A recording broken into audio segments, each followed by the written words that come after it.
Tangan kanan naik setinggi telinga. Jari 5 berjari. Apakah artinya itu? Negara kita telah merdeka. Suara mengguntur mengucapkan salam nasional merdeka.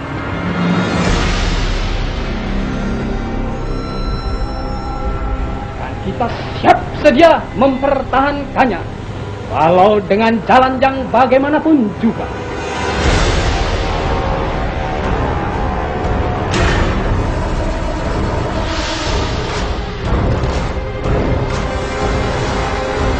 Merdeka!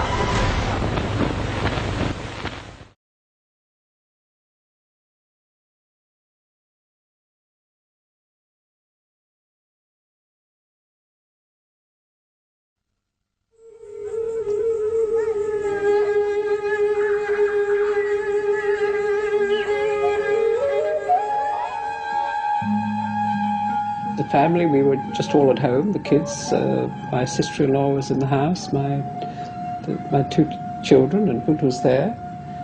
I think, as I recollect, I just got on a car and went to work. The 30th of September, I was at home with my children. The 30th. That evening, the 30th of September, I was invited to go with some other embassy people out to a shadow play being staged in a village outside of Jakarta.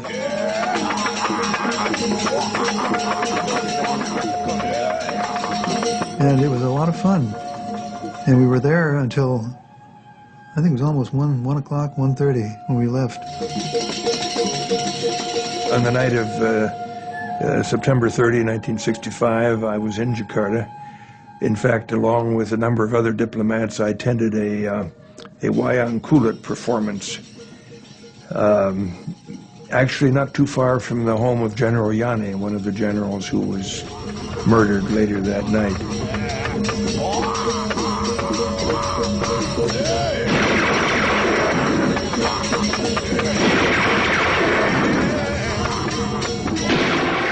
On the 30th of September 1965, 6 of Indonesia's most senior generals were dragged from their beds and brutally murdered. The events of this night led to the bloody mass destruction of the largest communist party outside China and the Soviet Union. It proved to be a major turning point at the height of the Cold War, when the West would help an Indonesian general seize power to become one of the most ruthless dictators of the 20th century.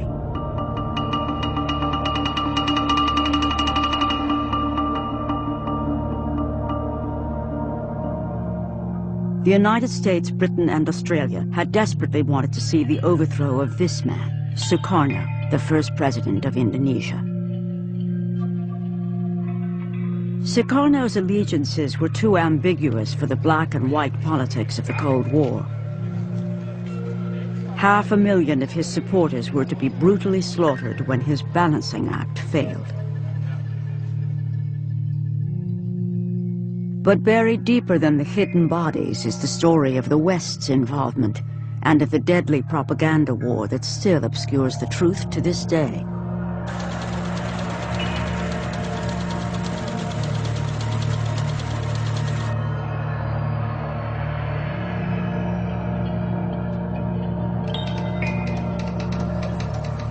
Popular understanding of what happened came from the reporting of a few Western journalists who were in Indonesia at the time. But it was a difficult story to cover, and what they did report was manipulated, cut, and buried in the back pages. This film tells the tragic story of what many would still prefer remain buried as a forgotten footnote of the Cold War. The man who came to power, General Suharto, established one of the most durable and corrupt family regimes of our time. He and his army have the sinister distinction of murdering more of their own people than any other regime supported by the West.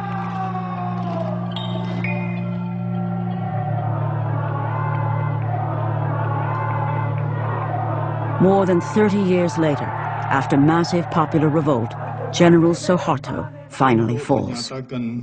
Berhenti dari jabatan saya sebagai Presiden Republik Indonesia terhitung sejak saya bacakan pernyataan ini.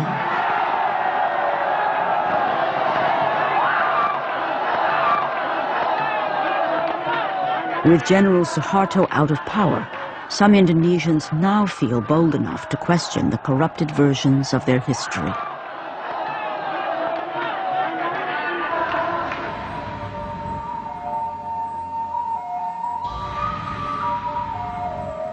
One untold story is about to be revealed in the mountains of Java as the first mass graves are finally opened. Joyo Santoso is the only member of his family who now feels it is safe enough to talk about his brother who lies buried here. Kakak saya namanya adalah Ibnu Santoro MA, Master of Arts. Di sini adalah dibunuh, kemudian ditembak, kemudian dimasukkan ke dalam lubang, ya, 2 lubang yang ditumpuk satu persatu.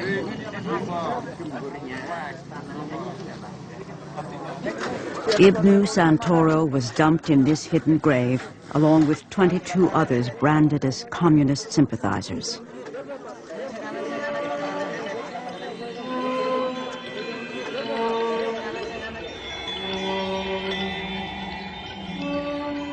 Another legacy of General Suharto was hundreds of thousands of political prisoners. One of those was Dr. Sumiasi, who was a pediatrician in the capital, Jakarta. Yeah, I stayed in prison 11 years in 10 places. Yeah, okay. Yeah. Dr. Sumiasi was arrested without warrant, then detained without trial for allegedly being associated with the Indonesian Communist Party, the PKI. My crime is only that I was member of the HSI, and the HSI, it is the Indonesian Scientist Organization. It's a legal organization, but they think that the HSI was a branch of the PKI because HSI always worked for the people, and the army, they are very stupid. They are very stupid, very, very stupid. It is only now, too, that those forced into exile are finally free to return. Like Carmel Budiarjo, an English woman who settled in Indonesia in the 1950s. I returned to Indonesia as part of the victory of the Indonesian people in getting rid of Suharto, because as long as Suharto remained in power, I would never have been able to get back.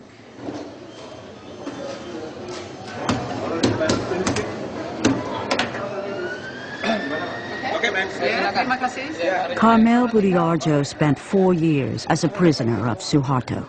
My name was still there on the blacklist, even though I have a visa.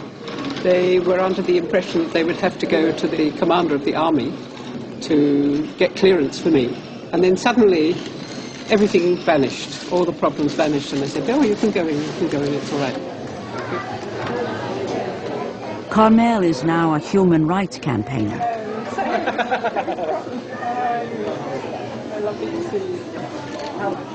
Her friends hope that her visit will help break the conspiracy of silence about the events of 1965.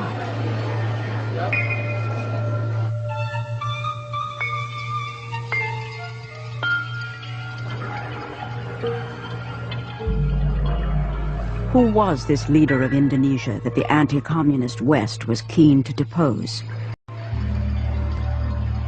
Soekarno was born in 1901 in Java, the dominant Indonesian island. He grew up under the demeaning rule of Dutch colonialism.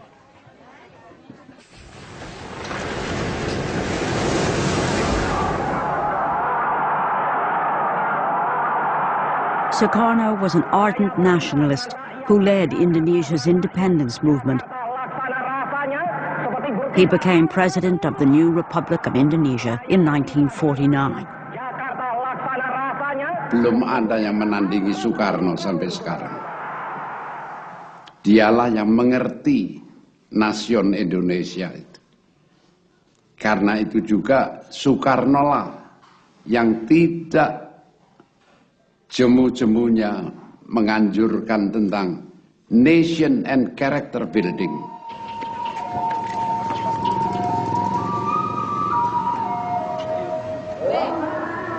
President Sukarno's ambition was to unite a new nation from a clash of cultures, languages, and the world's main religions.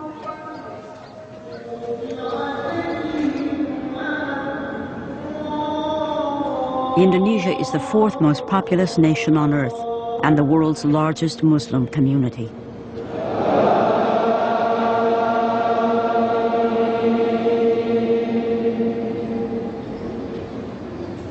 Kepribadian banteng.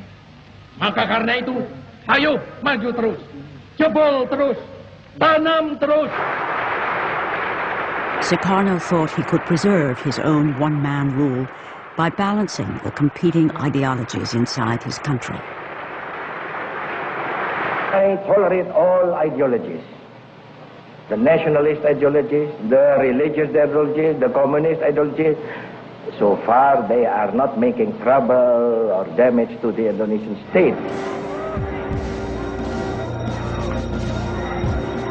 Sukarno's balancing act might have succeeded indefinitely if the Cold War hadn't been raging outside Indonesia, where the domino theory held sway.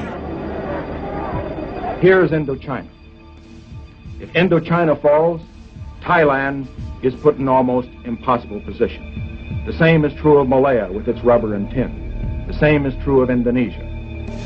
If this whole part of Southeast Asia goes under communist domination or communist influence, Japan must inevitably be oriented toward the communist regime. America says welcome in a big way to President Sukarno. Vice President Nixon and State Secretary Dulles are on hand at Washington's National Airport. As leader of the highly strategic Indonesian domino, Sukarno was courted by leaders on both sides of the Cold War.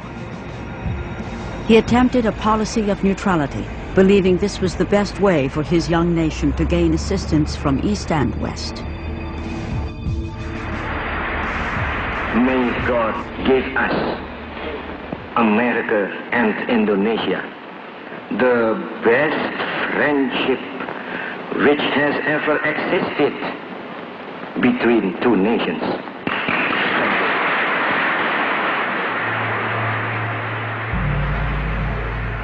Only 3 months after his address to Congress, he visits China and the Soviet Union. This was interpreted by Washington as going over to the communist enemy.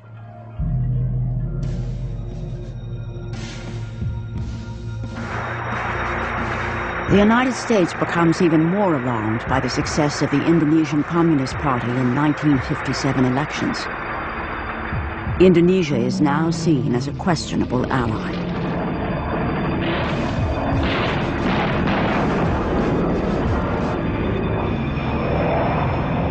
In the largest covert operation since World War II, President Eisenhower backs rebellions against Javanese rule in the outer islands.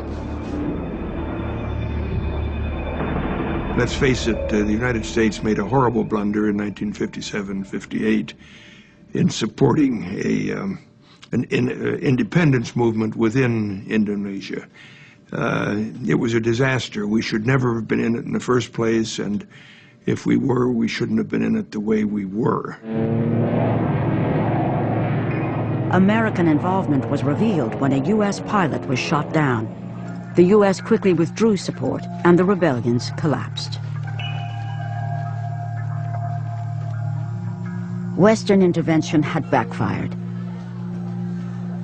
Having stood up to a superpower, President Sukarno's grip on his country tightens, and he becomes emboldened on the international stage. Sukarno uses the United Nations to protest about Western intervention in his region. I hate imperialism.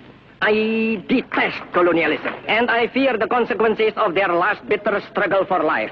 We are determined that our nations and the world as a whole shall not be the plaything of one small corner of the world.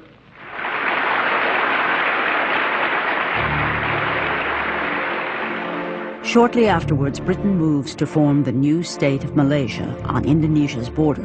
Sukarno is not consulted.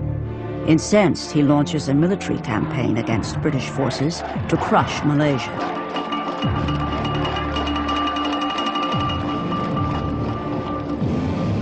Britain's top propaganda specialist, Norman Reddaway, is sent to Singapore to take charge of Britain's propaganda war. What I remember Norman telling me, his mission was very simple. Do anything you can, he was told, to get rid of Sukarno. And he was given a budget. It was a matter of hundreds of thousands of pounds.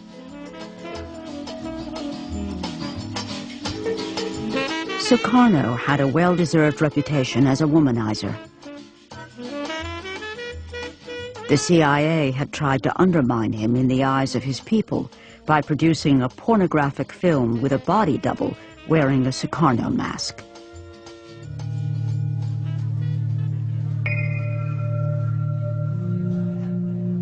At least 6 assassination attempts were made on his life.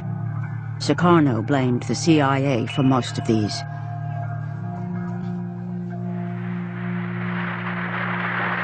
National Congress of the Indonesian Communist Party open.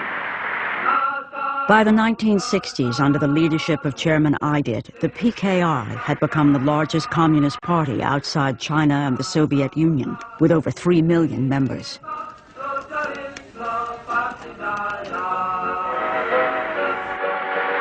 The personal appearance of President Sukarno increases the atmosphere of unity of this gathering. Sukarno himself is a nationalist, not a communist, but he depends on the Communist Party because it can mobilize mass support for his political objectives. In return, Sukarno protected the PKI by banning anti-communist press and by restraining the army, also a potent political force in Indonesia. The chairman of the Communist Party had outlined a new approach of a kind of parliamentary road to power. At the same time, the Indonesian army was fairly unique because it operated also like a political party. And in that sense, the Communist Party and the army were in competition with each other, all from the village level up to the capital city. The West, as well as many Indonesians, fear the country is in danger of falling into communist hands. Supporting the army is seen as the best hope for the anti-communist cause.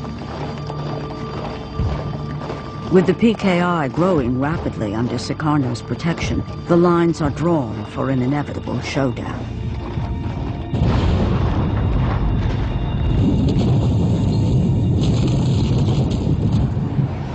To the north, by 1965, the United States is escalating the war in Vietnam.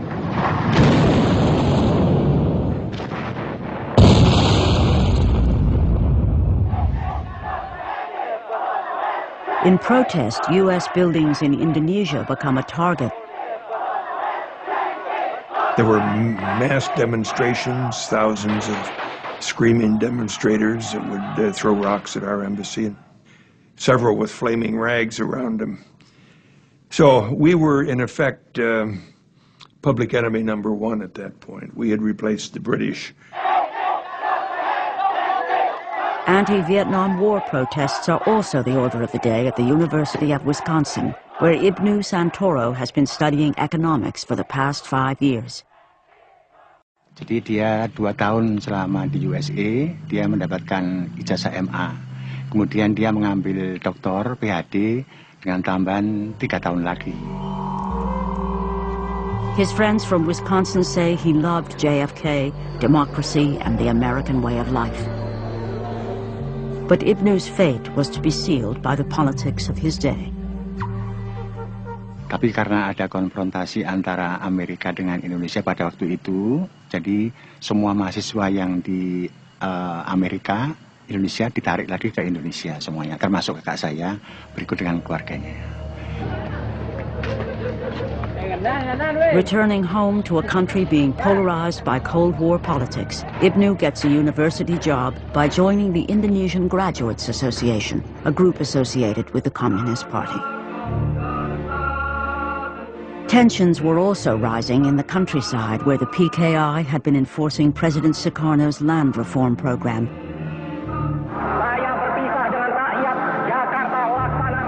When the UN backs the formation of Malaysia, Sukarno withdraws Indonesia in protest and declares he'll join an axis with Peking and Hanoi.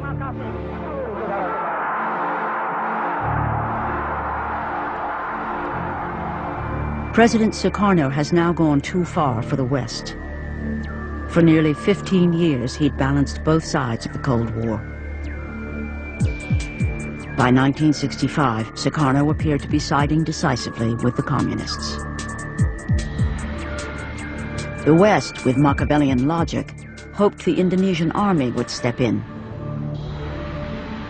If the PKI mounted an unsuccessful coup, it would provide the perfect excuse.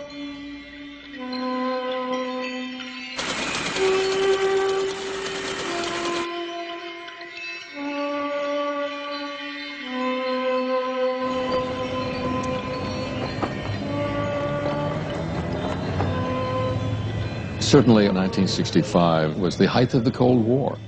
Vietnam was very important for the Americans, and the war wasn't going too well. The Marines had landed, but they had taken some bad reverses. And so when it appeared that at the back door, Indonesia was about to go completely into the communist orbit, there was a lot of concern. There was a lot of fear. Then Sukarno appears to collapse at a public reception, raising the stakes even further. There were rumors that his kidney was failing, and of course put the army on high alert. It did raise questions. If he's sick, what will happen if he dies? Who will move? Who will take over? The PKI do it by themselves? Will the army do it? Will God knows who else do it? Rumors circulate that an army council of generals, backed by the CIA, is plotting to overthrow Sukarno. Army was clearly keen if Sukarno became incapacitated, they would seize power.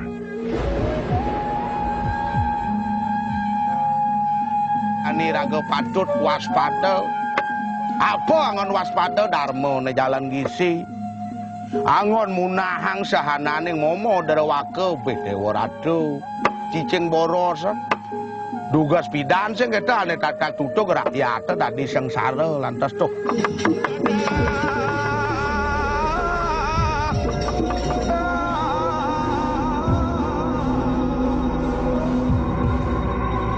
On the 30th of September 1965, Indonesia is changed forever.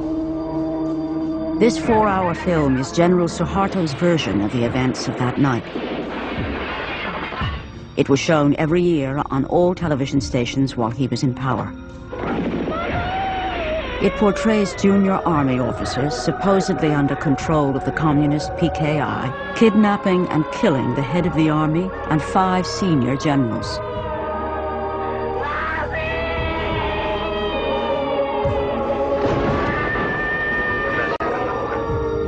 General Suharto puts down the so-called 30th of September movement and heroically saves the nation. It's all over in less than 24 hours. My God, they said, well, they've done it. And the air attaché came running in and said, there were the servants in his house said they were shooting out in back of his house. Some general got hit, they said. Turns out to be Panjaitan, who lived right behind him there. So, well, this was, beginnings of a very upsetting environment, but we didn't know what the heck was going on. The morning of October 1st, when Time magazine called me and said, Don, there's been a tremendous coup. We don't know what's going on, but we know that 6 of the top Indonesian generals have been killed in this slaughter overnight. And we don't know whether Sukarno is behind it, what's going on, but you're the only person, the only journalist in Hong Kong that has a visa. 3 days after the murders, the bodies of the dead generals are discovered in a well. President Sukarno has appointed General Suharto to restore security. Suharto personally witnesses the exhumation. Suharto also closes down the civilian press. The army-controlled newspapers run false but graphic stories telling how communist women had tortured and mutilated the generals, gouging out their eyes, cutting off their sexual organs, and dancing over their bodies.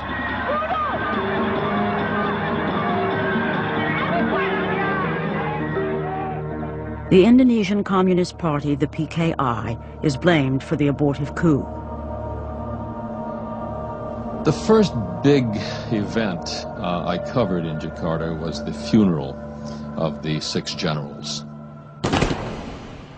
We had heard tales about the way this slaughter had been done, the mutilation of the generals, how they had been tortured and killed. And we had no way of knowing it. We didn't speak to any eyewitnesses. And so if the army put out with authority that these bodies were mutilated, it became the perception.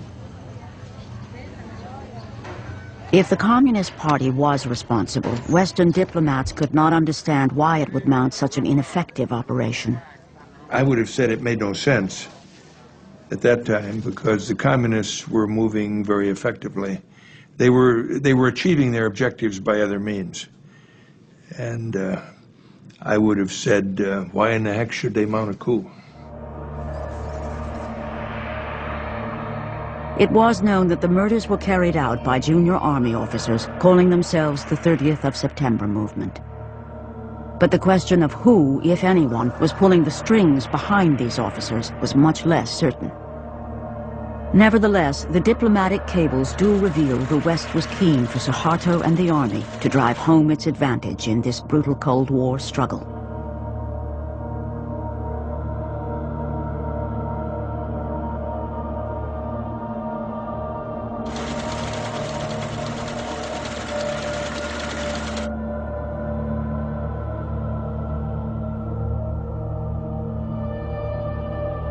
In the 3 or 4 weeks following the putsch, Norman Redaway put together a radio program which was then sent back into Jakarta and broadcast to Indonesian people, in the Indonesian language of course, purporting to be an Indonesian-sourced program. They were putting back a highly coloured version of the story that Suharto and his men were putting about.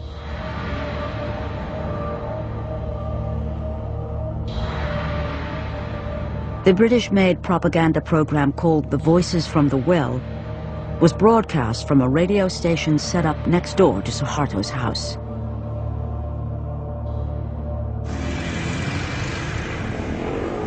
The army set up a new tabloid to spread stories of the bestiality of the PKI. They emphasized that women will sink to utmost depravity under the godless communist influence. It didn't have to take great skills for the army to whip up sentiments against the communists. At the same time, I think the whole party was still left in the lurch because they still were in the mode of the parliamentary road to power. So they were essentially defenseless and armed without arms. Exactly the situation Aidit was worried about. Chairman Aidit, the communist leader, went on the run in Central Java, telling people to defy the accusations against them by carrying on as usual. It was advice that would prove fatal for many. PKI members in President Sukarno's cabinet were arrested, and other senior leaders secretly executed. Sukarno was rapidly losing his grip on power. He appealed for calm, but was powerless to protect the Communist Party he had courted for so many years. After the 30th, when we heard about the rebels, we had very much very many books from Leninism, Marxism, and so on. My husband said that we must burn it.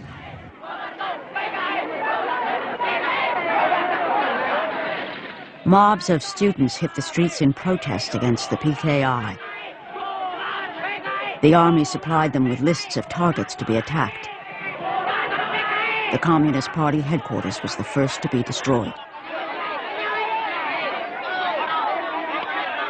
As time went on, we saw that the anti-Sukarno factions of students gained in strength and importance, and of course they were manipulated and steered by the army. I often saw army officers talking with or conferring with students, letting them know how far they could go that day.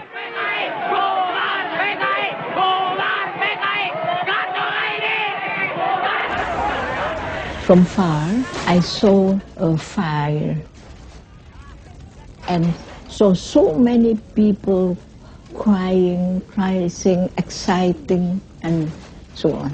And I said to my driver, "Oh, stop, saying, you must, we should drive on." Dr. Sumiasi was coming home from work when she saw her house in flames. Did you ever go back to your house, or was that the last? Oh, no, not anymore to my house. It's already destroyed by the 2 or 3 trucks hired by group of Suharto. Dr. Sumiasi and her husband left their 3 children with relatives and fled.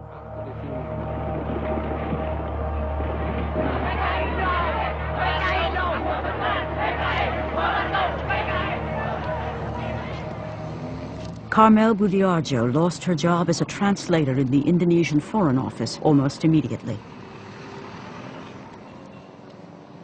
As suspected communists, Carmel and her husband were arrested by the military. I was sitting in this small room on the side here, and the soldiers came in and they asked for me. That's where I was arrested, in the front room.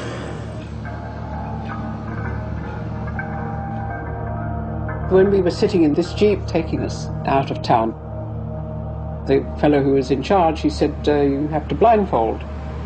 And that completely destroyed me, because I just couldn't understand why they were doing this. So I became hysterical then. And of course you always have the worst idea of what was going to happen. You know, going to be taken off and shot or something like that. She was to spend 4 years as a political prisoner.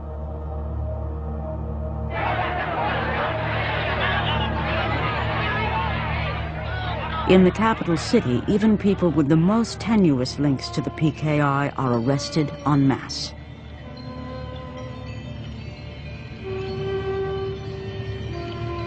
With the names of party members being given under torture, the net gets wider and wider. Dr. Sumiasi and her husband are caught on the run. When Suharto called me for an interrogation, and he is very, very cruel, he said, "Are you a member of the PKI? Oh no. Are you doctor of the CC? I am not a member. How can I be a doctor of that?" As the wife of a party member, she was threatened with electric shock torture when she would not cooperate. Oh, my heart beat it so hard, maybe that somebody can hear how hard it was. Then I blew him on his stomach. "Hey, Pak Sarno, don't do it, Pak. Don't do it. Please don't do it." "Well, why? I am electrophile." "What's that? Electrophile?" "Electrophile, I can die when you give me." "Oh, it's very, very low." "Although it's low, how low it is, I can die. And when I am dead, my spirit will strangle you." With his balancing policy in ruins and under pressure from the military, President Sukarno appoints General Suharto as the new head of the army. I, President, Supreme Commander of the Armed Forces of the Republic of Indonesia, appoint Major General Suharto. I appoint him as Minister, Commander of the Army. Now in official control of the army, General Suharto plans the systematic destruction of the Communist Party. He immediately dispatches his para-commando troops to central Java. Here they purge any army officers sympathetic to the PKI. The army then turns its attention to alleged communist sympathizers all over Indonesia. As long as there is still one communist in Indonesia, I think we still have military operations against this one person. Well, Suharto gave the orders to clean up everything, to every commander who was under his organization. So this is what I did. I ordered all my people to send patrols out and captured everybody in the PKI post.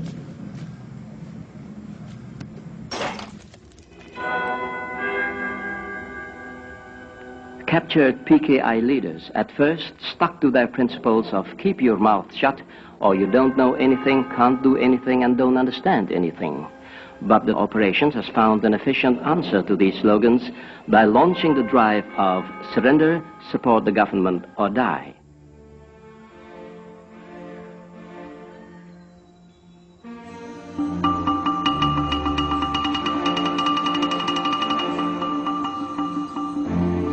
The district of Prambanan, known for its 1,000-year-old Hindu temple, was one of the first to feel the wrath of Suharto's ideological cleansing campaign.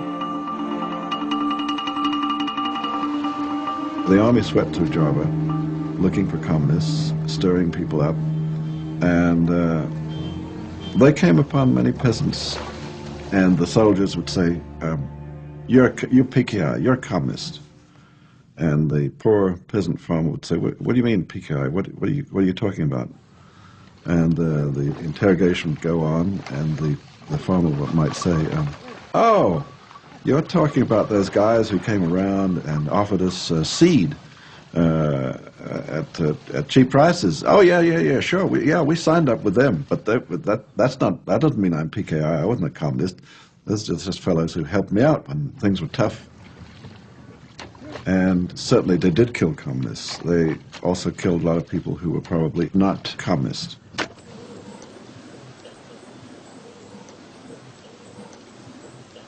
Kalau dipuruki kan bur yang mati kepedil wonten lepen iki. Sore gawe ruangan anu nggih bur. Ana sing sederek niku nggih akeh ning kula mboten ngerti. Wong giliran kok lesa wengi. Nek king Klaten wong edan, nek king Prambanan wong kulon.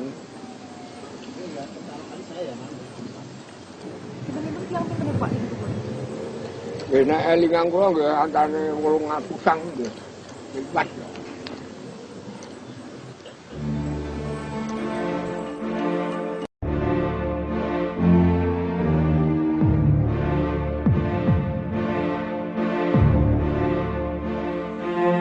The army was in complete control. You couldn't get 10 feet out of Jakarta without proper papers and permission from the army.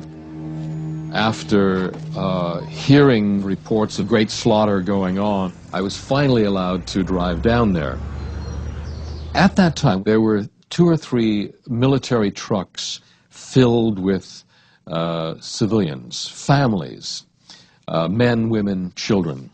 And we were told these were communist suspects. This wasn't something I was supposed to see.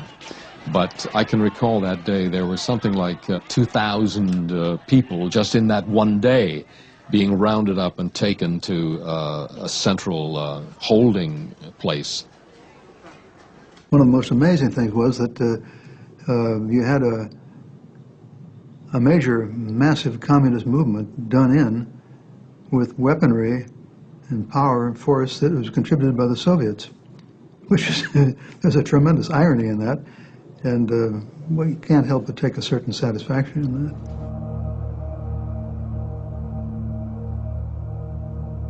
In Yogyakarta, Ibnu Santoro's name is given to the army. Jadi itu tepatnya adalah tanggal 10 November tahun 1965, ya. Kakak saya didatangi oleh 2 polisi militer, ya. Kemudian dijemput, kemudian dibawa untuk ke kantor polisi militer tadi itu. Terus kemudian pamit dengan istrinya sama anaknya dicium, terus kemudian sudah tenang aja. Saya mau ada urusan sebentar dengan pihak yang berwenang. Gitu.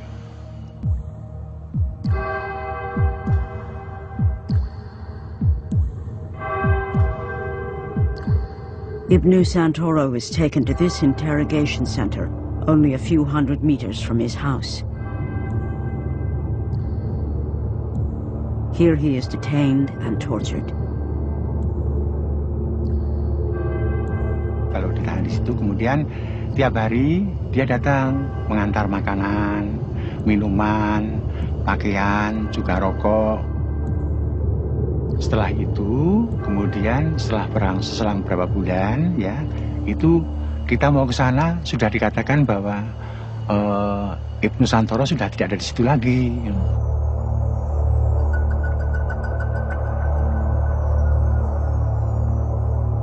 Ibnu is taken on a 4-hour drive with 22 others. One of Ibnu's fellow prisoners on the truck manages to write a list of everyone's names on the journey that day. He persuades one of the soldiers to draw a map of their final destination, which makes it back to relatives.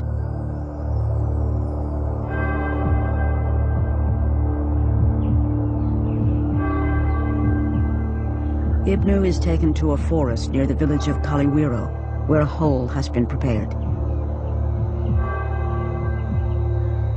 Here he is shot in the back of the head.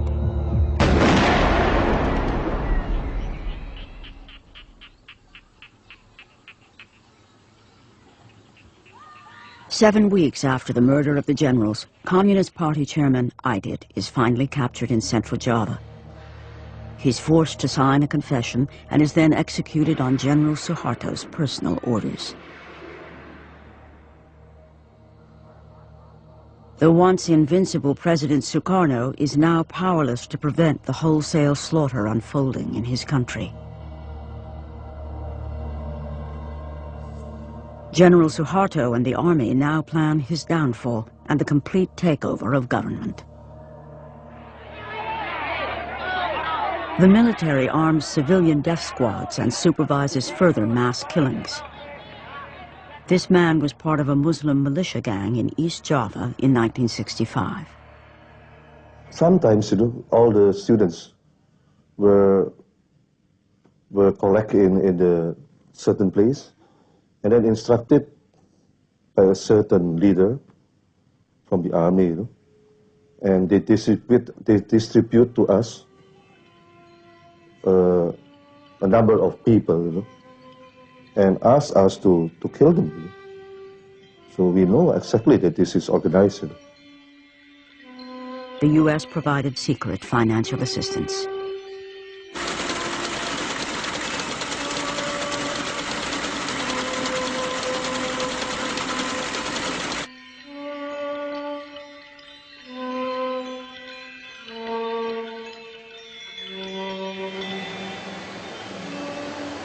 I saw many broken bodies and many pieces, torsos, legs, arms, floating in the canals. And this went on day after day, night after night. Hundreds of them.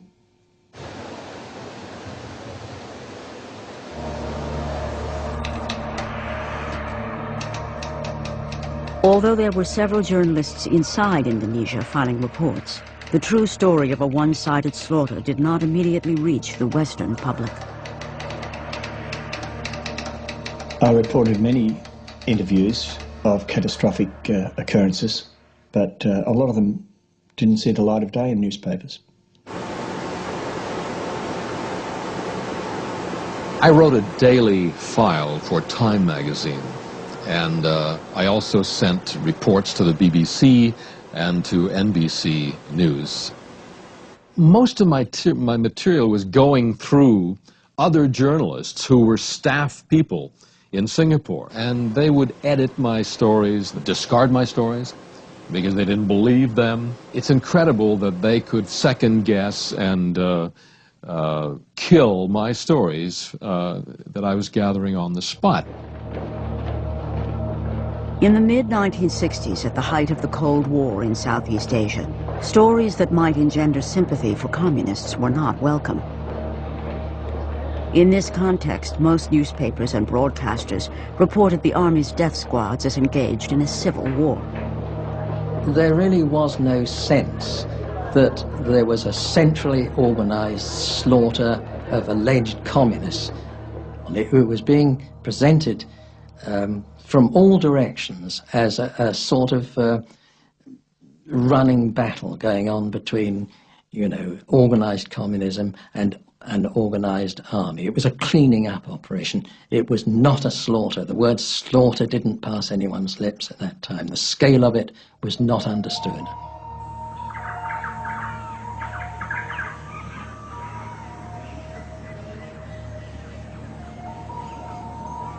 On the island of Bali, the army laid the groundwork for communal butchery. Propaganda teams toured the countryside, spreading stories of PKI plans for women to seduce and castrate soldiers to obtain weapons.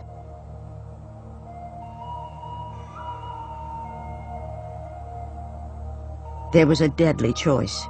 You either took part in crushing the communists, or you were one of them. I was told by General Sawa, Eddie, that whereas his boys, as he put it, had to encourage and stimulate the killing in Java, the killing in Bali was so intense that they had to stop it. They had to put a stop to it. Di sini banyak sekali orang dipotong.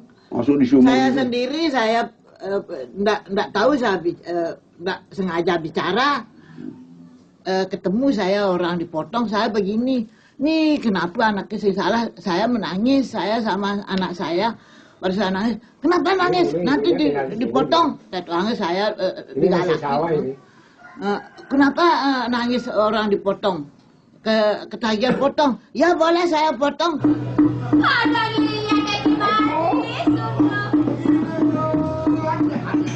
Today, the tourist brochures sell Bali as an exotic paradise.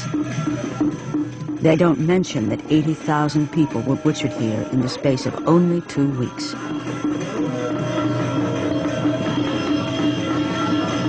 From the West point of view, the bloodbath had begun as an opportunity to see an end to Sukarno and the communists.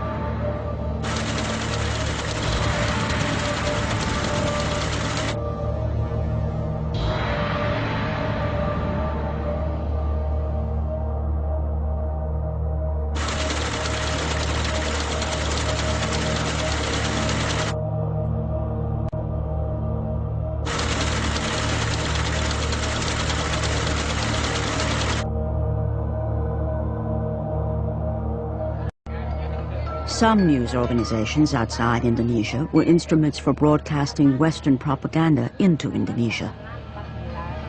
Of course, Radio Australia worked closely with the Foreign Affairs Department in Canberra and got advice, or guidance, let's put it that way, got guidance from the department as to what it should say in its broadcasts.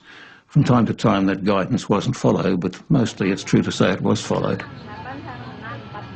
The BBC's reputation amongst listeners in Indonesia was high, and at a time when the Indonesian people would feel that they could not rely on their own media, they of course are going to be leaning on what they regard as reliable sources, BBC, Radio Australia and so forth.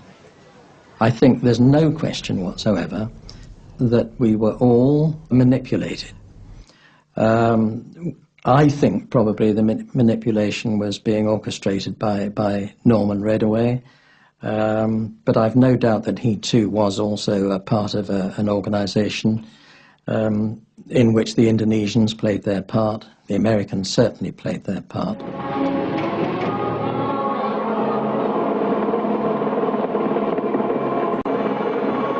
Six months after the murder of the generals, hundreds of thousands of communists and their alleged supporters lay dead. General Suharto's troops surround Sukarno's palace, causing him to flee by helicopter.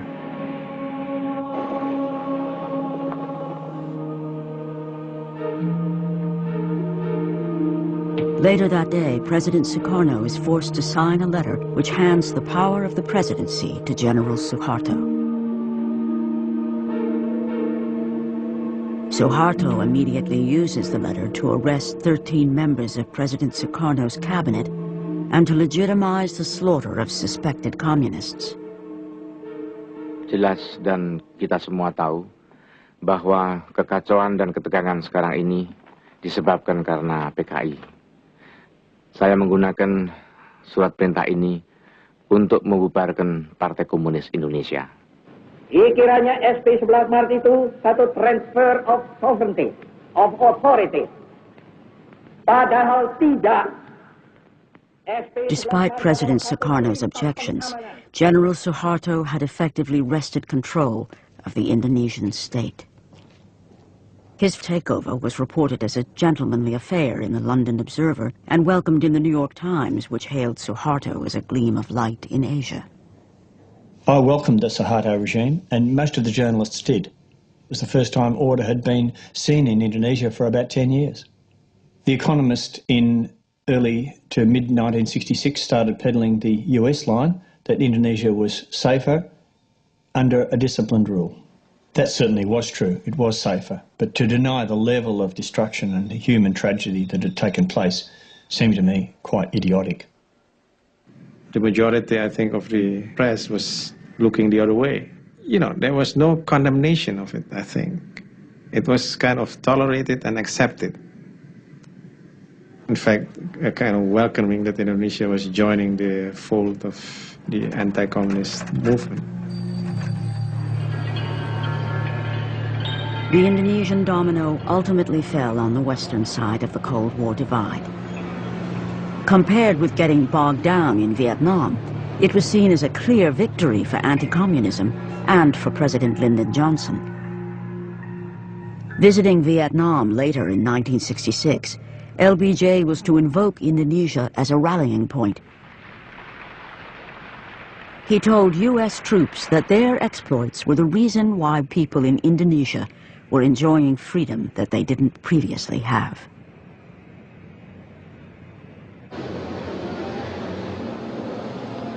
But in reality, it would be more than 3 decades before Indonesia would taste political freedom and freedom of speech.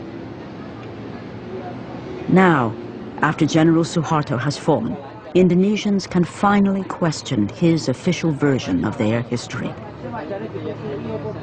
Like Professor Arief Budianto, the forensic pathologist who in 1965 was called to examine the bodies of the dead generals.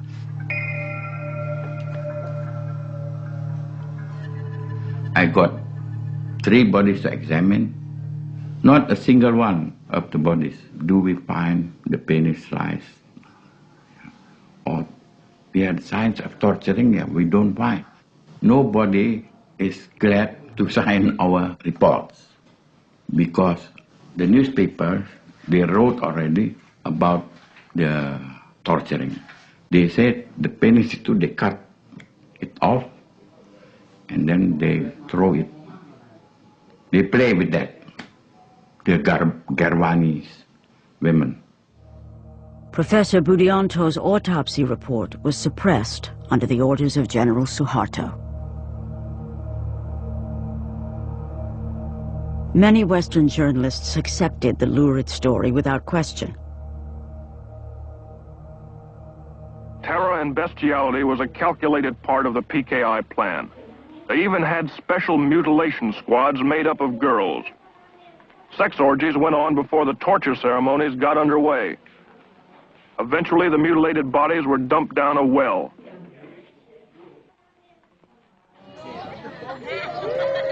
This monument was built at the place where the generals' bodies were dumped down the well.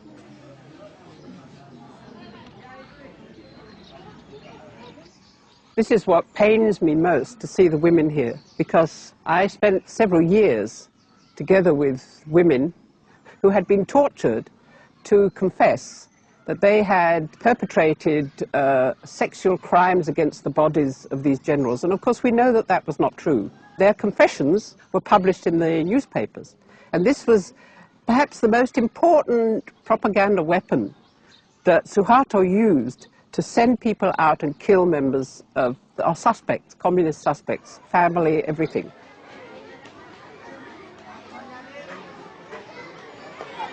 Ini dia umur berapa?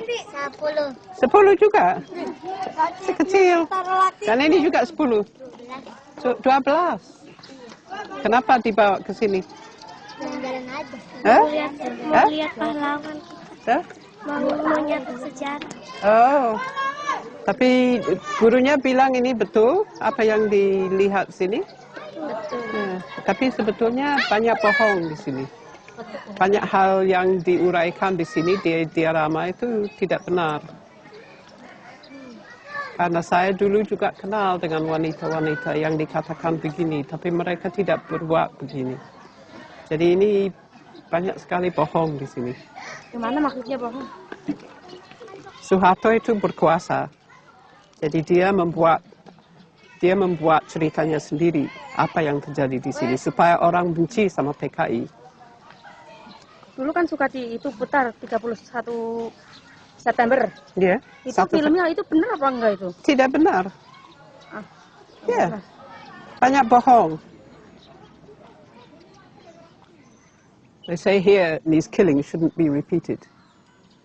What happened after this was not 6 people being killed, but more than 600,000 people killed. And these are the people I'm thinking of now, because I think they deserve a monument for the way in which they were killed.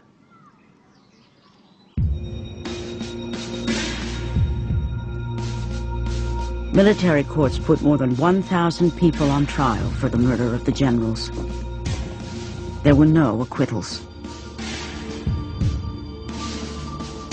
The courts ruled that the Indonesian Communist Party was the sole puppet master behind the murders. Over 70 death sentences were handed down for the crime of having prior knowledge of the plan. But it's far from clear who else had prior knowledge of the plan to kidnap the generals. True responsibility is variously attributed to President Sukarno, General Suharto, and Western intelligence agencies.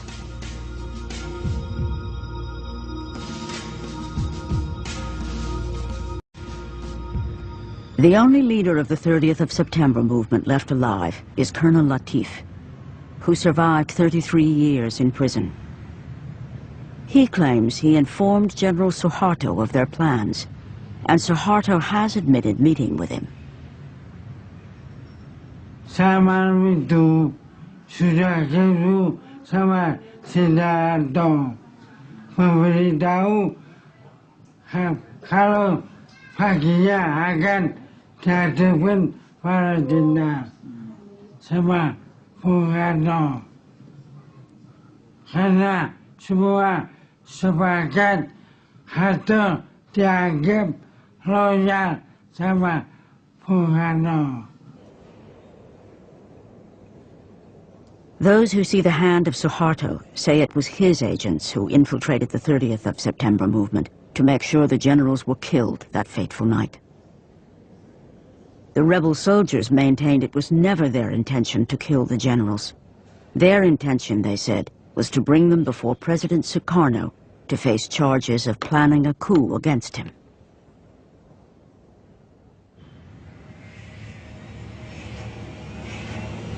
President Sukarno was put under house arrest for his supposed involvement. He died a broken man in 1970. But what of the role of Western intelligence agencies? Omar Dani, head of the Air Force, received a death sentence for his foreknowledge. Released after more than 30 years in detention, he clings to a view that many Indonesians like to believe. I think that the CIA is fully involved. And Suharto cannot do that because at that time, I don't think that not one general has the capacity to arrange such an intricate and so complicated operations. As CIA station head at the time, Hugh Tovar denies the CIA had any involvement in the conspiracy. In my time, 64, 5, and 6, the CIA was never told to do any such thing. The CIA was sent out there to collect intelligence and report it to headquarters and to tell us what in the name of heaven is going on in that crazy country. You know, that's the way it was. And if the audience can't take that at face value, there's nothing I can say that's going to convince them. What is fully established is that Britain and the US gave extensive support to the army immediately after the murder of the generals, including providing weapons. The full extent will not be revealed until all the documents have been declassified, which could take many decades.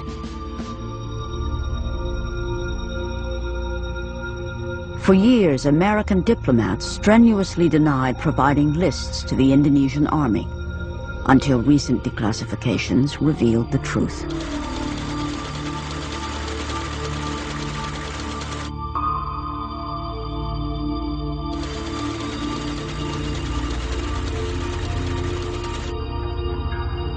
There were lists going around. I don't know who compiled them, but the theory was they're the people who are going to be extirpated next. So clearly there was a method and an organisation behind it all.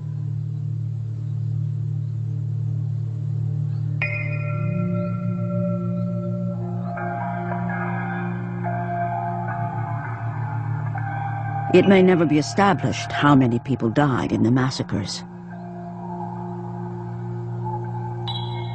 Today, some academics estimate up to 1 million Indonesians may have been murdered. Sampai sekarang tidak jelas berapa jumlahnya. Tapi terakhir Domo yang Domo tahu, dia menyatakannya 2 juta. Terus yang memimpin pembantaian Sarwo Edi pernah menyampaikan pada seseorang 3 juta. Tapi jumlah yang jelas tidak ada yang tahu sampai sekarang. Melayu, ayo Melayu, Melayu wes.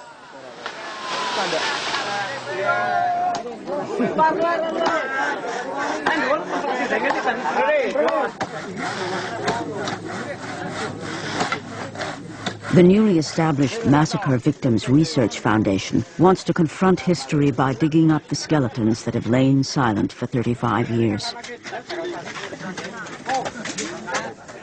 This wasn't Nazi-style industrial-scale killing.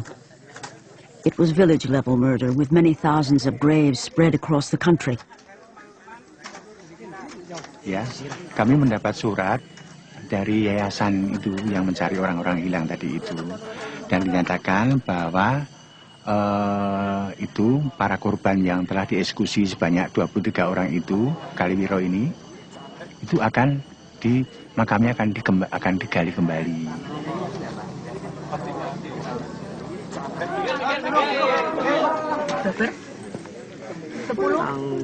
Bulannya 6, 19, 65.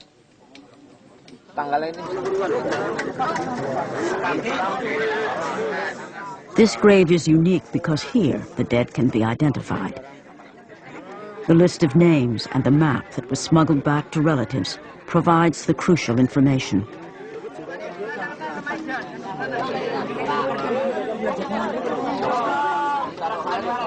Sekarang saat ini ya, setelah kami mengetahui ada kerangka ya yang kalau diidentifikasi ya. Mas Ibnu itu siapa, Bu? Dr. Andes Ibnu Santoro.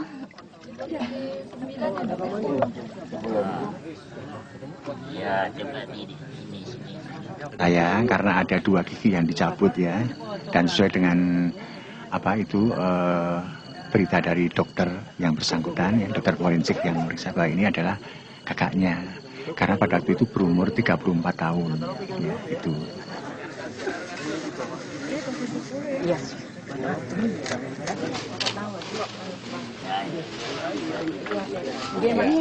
Ini lubang keluarnya kayak. Ini lubang keluarnya. Lubang masuk. Ini masuk. Ya, keluarnya di sana. Ini.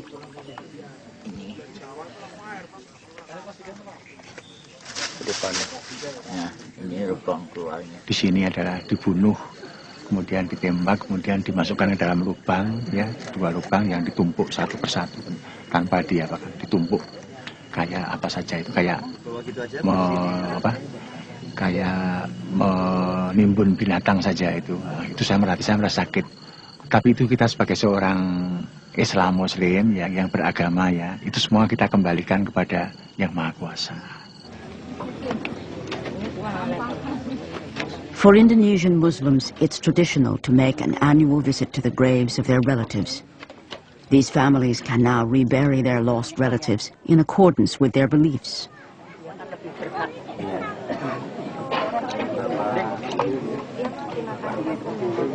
Keluarga ini untung tangan tumpah darah bapak. Kita sakit buat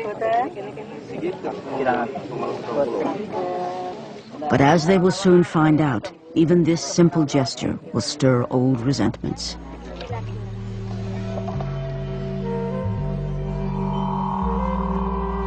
An estimated 600,000 political prisoners were held without trial in the early years of Suharto's rule. Carmel Budiarjo recalls sharing a prison cell with Dr. Sumiasi. What always sticks in my mind about Dr. Sumiasi was she said, we must not succumb to their bullying. And the way we don't succumb is by staying healthy. We have to survive. The 2 women haven't seen each other since prison 30 years ago. I can't believe it. Hello, how are you? Yes.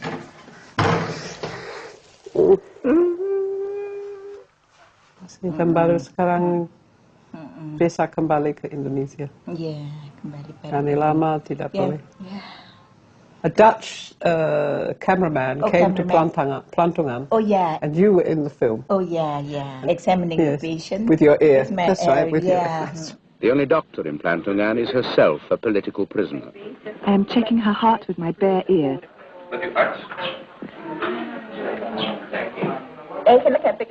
Actually, I need a stethoscope, but there is no stethoscope. Kita membuat tempat yang sedih ini, neraka ini sebahagia mungkin. Hati tetap pedih.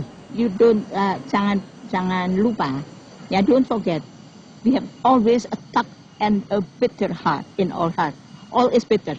But di luarnya, ya, kelihatannya itu kita ini ya biasa saja.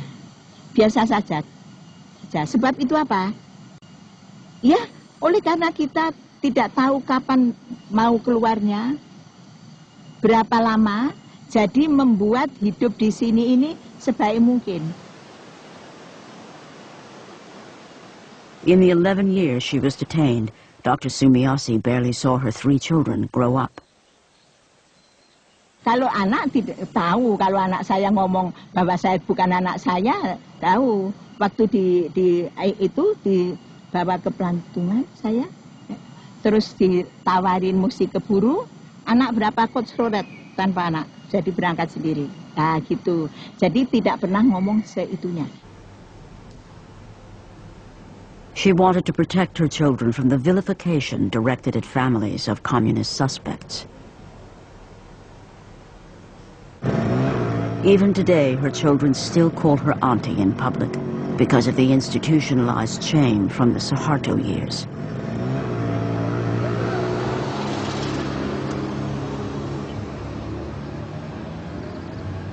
After her arrest, Carmel Budiarjo's teenage children fled to London, where they lobbied for their parents' release.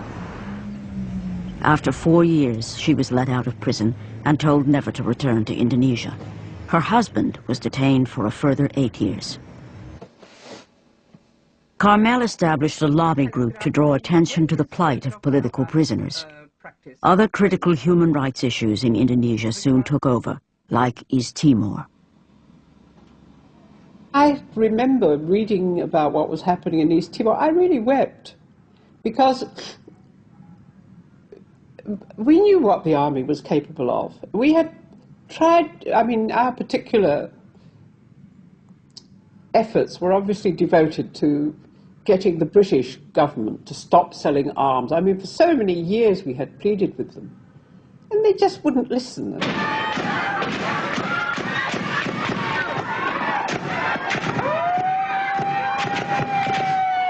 By the 1990s, the Indonesian army had been getting away with murder for 25 years with scant criticism from the West.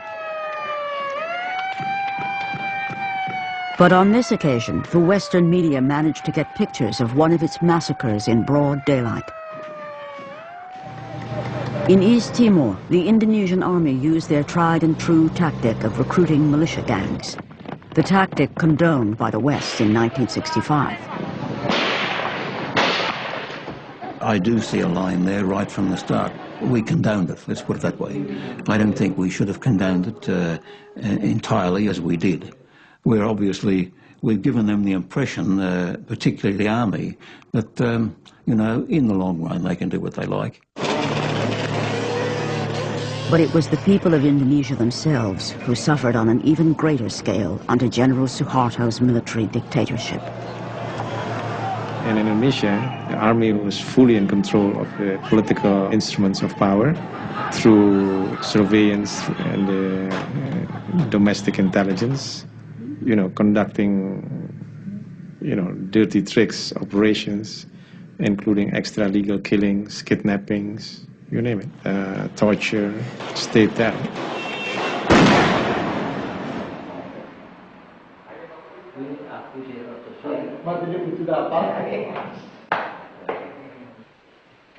Today, General Suharto may be out of power, but reburying the bones exhumed from Kaliwiro is a highly sensitive issue.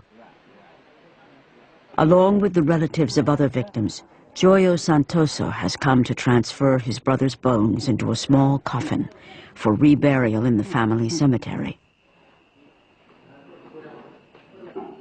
The foundation has obtained permission to rebury those bones unclaimed by relatives here in the village of Kalaran.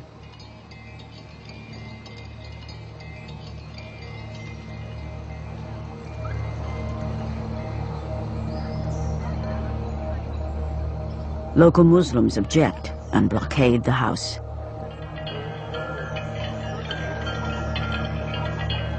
The generals then order the people to be against the communists by picturing the communists as the culprits of the attempted coup d'etat on the night of September 30 and the consequent times. So people were against communism, but actually it's misperception. Karena begini, di sini itu kalau untuk makamkan, daerah sini bukan daerah PKI, ya, begitu. Mungkin yang ngompor itu juga nganggap ini PKI kan gitu. Ya. With the house blockaded, Joyo and the other relatives try to remove the coffins to safety. Kita berangkat keluar, ternyata di depan rumah Pak itu Irawan sudah ada poster-poster. Ya, kemudian juga sudah ada, jadi pintu keluar itu sudah diblokir sehingga keluar masuk daripada rumah Pak Irawan itu sudah diblokir.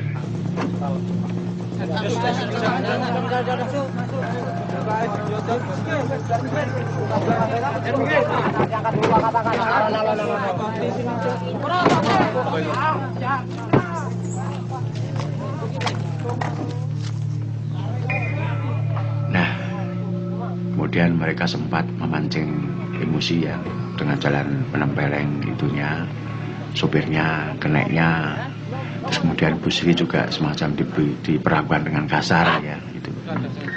Kita ke sana nanti. Silakan Ibu ke tempat Pak Irawan dulu. Tua-tua petinggal kamu tuh. Silakan ke tempat Pak Irawan. Setelah itu kemudian yang keluar yang pemimpinnya yang pakai kumis tadi itu teriak-teriak, pokoknya memaki-maki lah. PKI gini. Kemudian kanan, ayo siapa mau marah ya, sambil mengeluarkan pisau belati. Yang mau marah saya bunuh. Cuma kecemburuan ideologis, karena kita tahu semua bahwa yang akan dikebumikan ini tulang belulang dari orang-orang yang berdikatan sebagai ex G30S. Joyo and the others managed to rescue their relatives' bones for later reburial.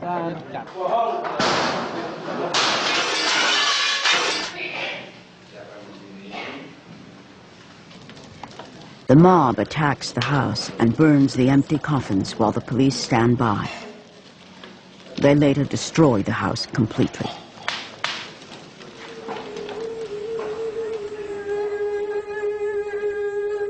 In the stories of the shadow plays taken from ancient Hindu texts, injustice is bloodily avenged.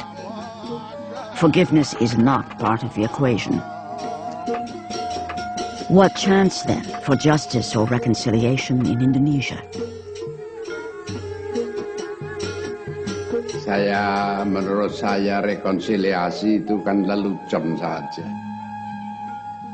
Ini sudah tugas negara harus mendirikan hukum, mendirikan keadilan untuk rakyatnya sendiri. Apa persoalan rekonsiliasi? Apa persoalan maaf? Ini itu. Yang penting hukum didirikan, keadilan didirikan, hak-hak asasi manusia didirikan. Itu persoalan yang harus dilakukan oleh negara.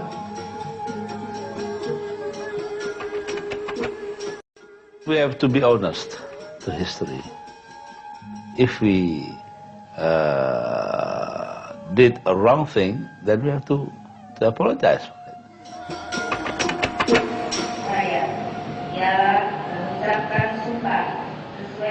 Having struggled against Suharto's authoritarian regime, President Sukarno's daughter now takes her oath as the new president of Indonesia.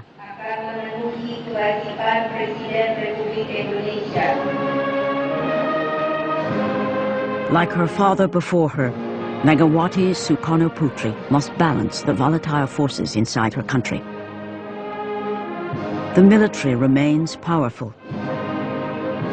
Her only counterweight is Indonesia's fragile democracy and the shaky rule of law.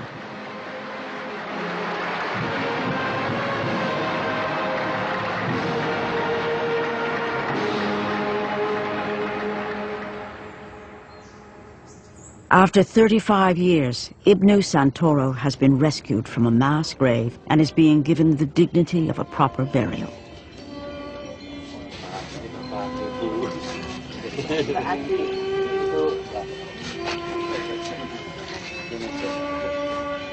One person among the countless victims of this Cold War massacre is finally laid to rest. But in today's Indonesia, the ghosts are very much alive.